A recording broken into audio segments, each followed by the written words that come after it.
You think you know World War II. Think again. Hitler's top generals made 3 catastrophic blunders they desperately tried to cover up. One mistake cost them an entire army in the snow. Another involved ignoring critical intelligence that could have changed everything. And the third? It handed the Allies their biggest advantage on a silver platter. These weren't small errors. These were empire-ending disasters. But here's what they never wanted you to discover. The Frozen Army. Winter 1942. The German Sixth Army marched toward Stalingrad. General Friedrich Paulus led over 250,000 men into Russia. They were winning at first. Buildings fell. The city burned. But someone made a terrible choice.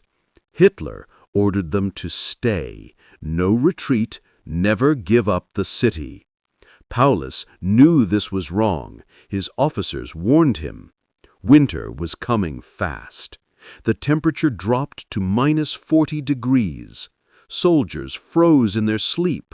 Guns stopped working. Food ran out. Paulus sent messages begging to retreat. Hitler said no every single time. The Russian army surrounded them completely. What happened next would become Germany's worst nightmare. But there was something else Paulus tried to hide. Something that made this disaster even worse. The ignored warning. Before Stalingrad fell, German intelligence found something critical. Russian forces were gathering, huge numbers, preparing a massive counterattack. The report landed on Paulus's desk. He read it. He knew what it meant. But here's what he did. He filed it away. He told almost no one. Why? Because admitting the danger meant admitting Hitler's plan was failing. 3 days later, the Russians attacked from 2 sides. Over 1 million Soviet troops, thousands of tanks. The German Sixth Army was cut off completely. Paulus could have prepared, could have repositioned his troops, could have saved thousands of lives. Instead, he chose loyalty to Hitler over reality. 91,000 German soldiers surrendered in February 1943. Only 6,000 ever made it home. But Paulus buried his mistake in the frozen ground until the documents surfaced decades later. The Atlantic Wall Lie. June 1944. Field Marshal Erwin Rommel stood on a French beach. He was inspecting the Atlantic Wall, Germany's coastal defense system. Hitler called it impenetrable, an iron barrier against invasion. Rommel knew the truth. It was nowhere near ready. Concrete bunkers sat half-finished. Barbed wire had gaps everywhere. Mines were scattered randomly instead of forming proper fields. Some beaches had almost no defenses at all. Rommel sent urgent reports, requested more men, more materials, more time. His superiors ignored most of them. They told Hitler everything was perfect. Why lie? Because no one wanted to be the bearer of bad news. Admitting weakness meant punishment, sometimes execution. So the generals showed Hitler fake maps, inflated troop numbers, exaggerated fortifications. When D-Day came, Allied forces broke through in hours. The Atlantic Wall crumbled like a sandcastle. The intelligence failure. German military intelligence was called the Abwehr. Its leader was Admiral Wilhelm Canaris, a careful, calculating man. In 1943, the Abwehr received reports about Allied invasion plans. Some said Norway, others said Greece. A few mentioned France. But there was a problem.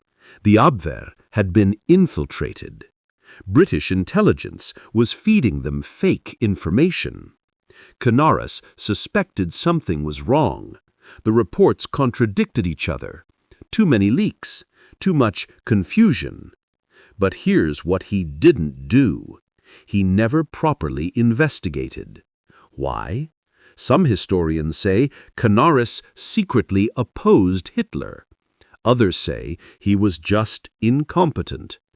Either way, he failed catastrophically.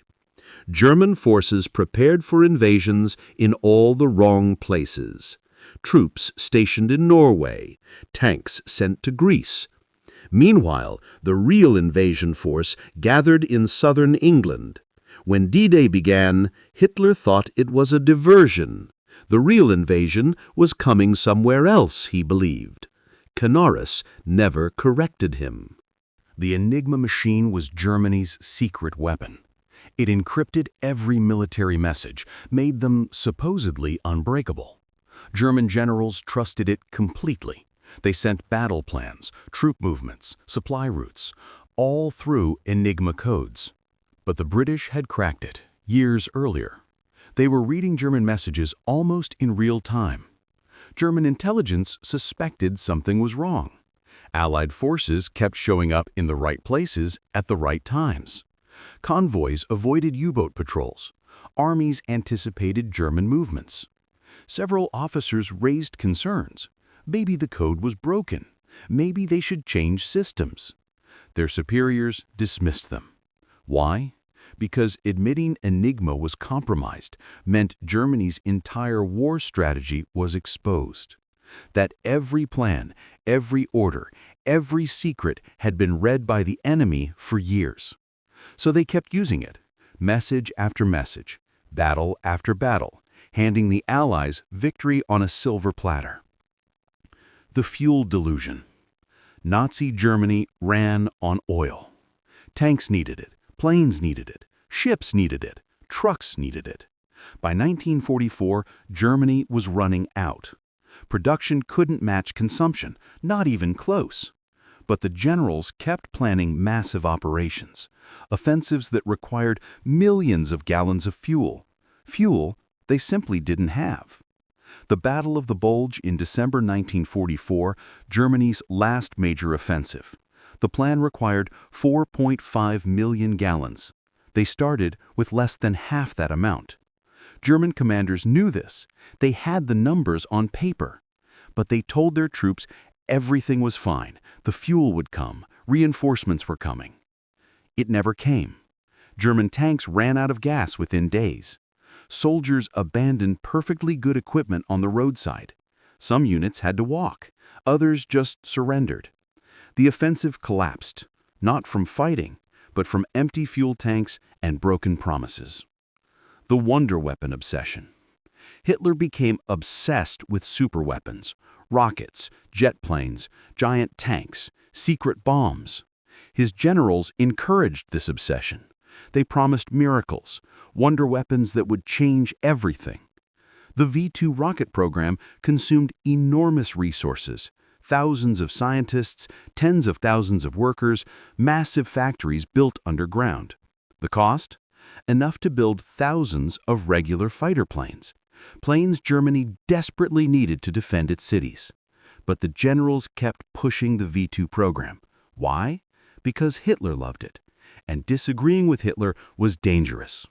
The V-2 killed about 9,000 people, mostly civilians.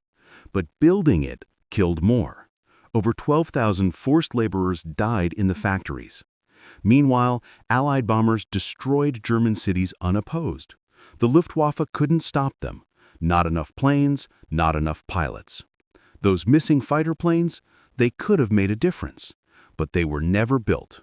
The resources went to rockets instead. The final cover-up. April 1945. Berlin was burning. The war was ending. Everyone knew it.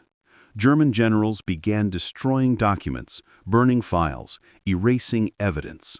They knew trials were coming. Hermann Göring ordered Luftwaffe records destroyed. Alfred Jodl burned operational plans. Wilhelm Keitel shredded daily logs. They wanted to hide their failures, their lies, their crimes, rewrite history before it could be written. But they didn't get everything. Allied forces captured German headquarters before the burning was complete. Thousands of documents survived: diaries, letters, orders. The Nuremberg trials revealed it all. Every mistake, every cover-up, every lie they told Hitler and themselves. These weren't tactical errors. These weren't bad luck. These were choices, deliberate decisions to hide reality. And those choices didn't just lose battles. They lost a war, destroyed an army, killed millions, all because telling the truth was too dangerous. These Nazi generals' mistakes changed history forever. The biggest mistakes Nazi generals made weren't on battlefields. They were in boardrooms. Nazi military blunders in World War II. Hidden mistakes Nazi generals desperately covered up. Hitler's biggest blunders combined with Wehrmacht's biggest mistakes created the perfect disaster. Nazi leadership errors.